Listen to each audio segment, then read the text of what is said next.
In this bin, I have tens of thousands of red wiggler worms. And nearly 200 pounds of worm poop. Cut! Am I allowed to say worm poop on a family-friendly video? The terms vermicast or vermicompost are more preferable. I have multiple bins ready for harvest, so stick around for today's episode to see what I do with all this vermicast. I have 4 of them. It cost less than $10 to make each bin, and now I probably have over 50,000 worms with more than 500 pounds of vermicompost. It's already late spring, early summer, and if I don't use it soon, it'll be too late because the sun here in Central Florida is intense from May through September. Should I separate the worms from the castings? Well, I could try, but let's think about that for a minute. If I separate them, I could use the worms and the castings in different ways. But if I separate them, that would take a lot of work. It would be time consuming. It would be stressful for the worms, and I can't fully separate them anyway. Every separation method I've ever heard of leaves the really little worms and the worm eggs with the castings. So it looks like it would be worth the effort to pull out a bunch of worms if I needed just the worms. I don't typically need just the worms. I need their poop. Their castings. Vermicompost improves soil structure, enhances moisture retention, and increases nutrient availability for plants. It also suppresses diseases and pests. This all means healthier soil and healthier plants. Since I grow food for my family in the front yard of my home, the result is a more neighborhood-friendly landscape that produces more food for my family to eat that's higher in nutrient loads. So, how am I going to use all of this vermicompost? Like this. This one's relatively new for me, and I'm having mixed results. The kumquats did great. Tomatoes and pepper plants seem to germinate fairly well with vermicast too. But my strawberry seedlings are struggling. On both sides of this coin, the issue seems to be with the moisture retention properties of vermicast.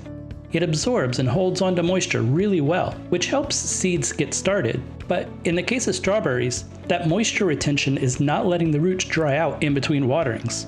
In the future, I'm more likely only going to use vermicast as a thin layer on top. That way, the moisture will help germinate the seeds and allow the roots to grow down into potting soil. I've also experimented a little bit with up-potting seedlings into straight vermicast. Specifically, these kumquat seedlings went from a vermicast seed starter into pots full of vermicast. They're doing okay, but I'm noticing that as the vermicast dries, it shrinks and cracks. Even though I don't know it for certain, I'm guessing that this is creating air pockets in the root zone. If so, there's probably some air pruning that I don't want. That might be part of why these seedlings are a lot smaller than their siblings that I left in the original seed starter cells. Note that these are still under lights, while these are growing in mostly shade. I frequently use vermicast as an additive when up-potting plants, and this is one of my favorite uses for it.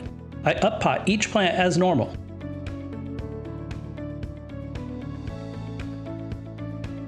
Then I add a handful or two of vermicast on top and water it in. As the water passes through the compost layer, picture a coffee maker with the filter and coffee grounds on top. The water trickles through the coffee grounds, creating a rich, dark-colored source of nutrients called coffee. Or in this case, it creates a simplified version of vermicast tea. Each time I water, the vermicast layer provides more nutrients for the soil to absorb. It's almost like an organic, slow-release fertilizer, but better. Delicious! Speaking of slow-release fertilizers, I also like to add a few handfuls of vermicast from time to time to all my potted plants. I try not to add adult worms into small or medium-sized fabric bags, though. Large fabric bags can easily support a lot of worms, and any pots with holes in the bottom allow worms to leave if the conditions aren't suitable for them. The small or medium-sized fabric bags, however, have a tendency to dry out too much for worms to handle, and they have no good way to escape. So I use vermicast that's less likely to have adult worms, and I keep my eye out for them while applying the vermicast to these bags. If I see a worm, I'll pull it out and find a more habitable location for it. Now we're getting into some of the luxury uses for vermicast that I wouldn't be able to do if I didn't make my own. Starting with using it as a top dressing. I scrape out the mulch layer underneath plants and just dump the vermicast. I'll spread it out a little bit and then be sure to cover it back up with the mulch. The sun's radiation kills most bacteria in just a few seconds and can kill most other soil life in a few minutes, especially on a hot summer day. Because of that, when spreading vermicast, I try to get it covered as soon as possible. Covering could come from the shade of nearby plants or a solid layer of mulch. Either way, if it isn't protected from the sun's radiation, it will die, which destroys most of the beneficial reasons for using Vermicast. Similar to top dressing an existing garden bed, I like to add Vermicast with new plants, and I very much like to use it when creating a new bed for plants.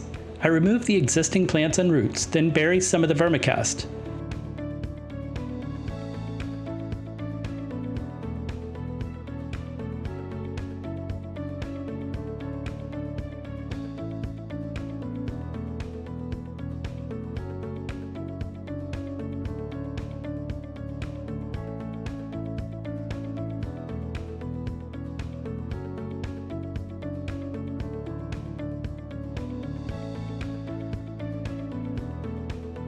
Remember though, that composting worms like red wigglers don't typically go as deep into the ground as a lot of other types of worms.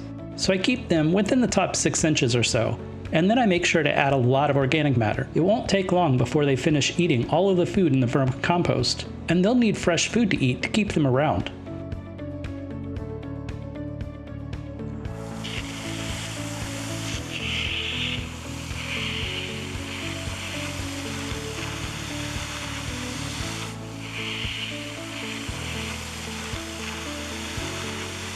I also like to give away vermicompost. I gave a couple of coffee bins full of Vermicast, heavily loaded with worms, to my sister for her sweet potato bed. The Vermicast did a great job of providing the plants with nutrients, but all the worms left. Sweet potatoes can thrive in sand. The worms, though, need a lot of organic matter because, just like all other living creatures, worms need food. Florida's native sand just doesn't have enough organic matter to feed a community of worms. So anytime I release worms in my yard, I make sure they have plenty of organic matter to feed on. Full disclosure, I tend to add as much organic matter as I can around all my plants all the time, not just when I add worms.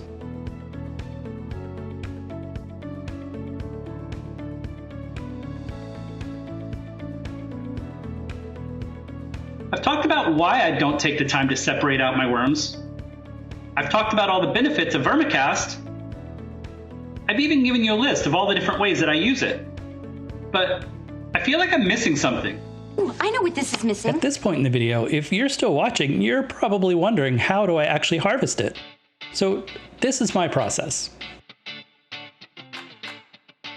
I remove the top several inches because this is where the vast majority of worms are actively moving around. In this case, I'm pulling off about 5 gallons of vermicompost.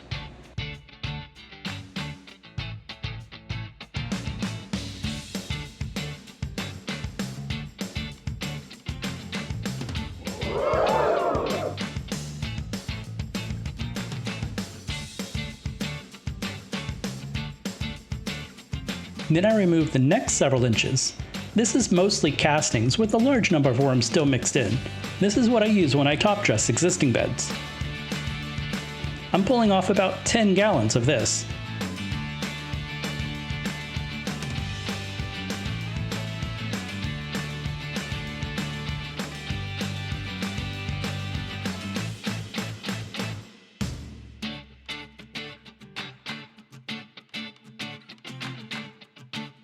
Then I remove the next several inches, which is mostly castings with some worms still present. This is what I use for seed starting and up potting. There are relatively few worms here, and the ones that are tend to move lower into the bucket as they scrape off a handful or two at a time. I'm pulling off about 5 gallons of this too.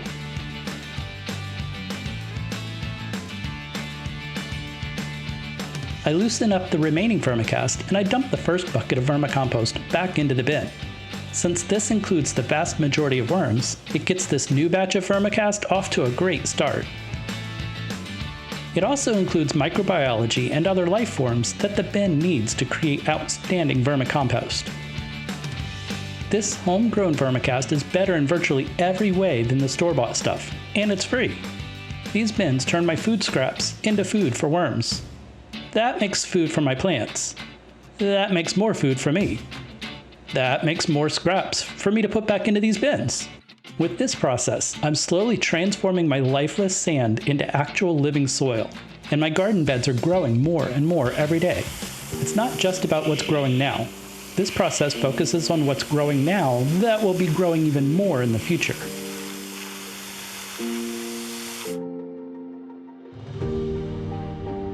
And on that note, I thank you for growing with me today. Until next time, I'm going to keep on growing. You should too.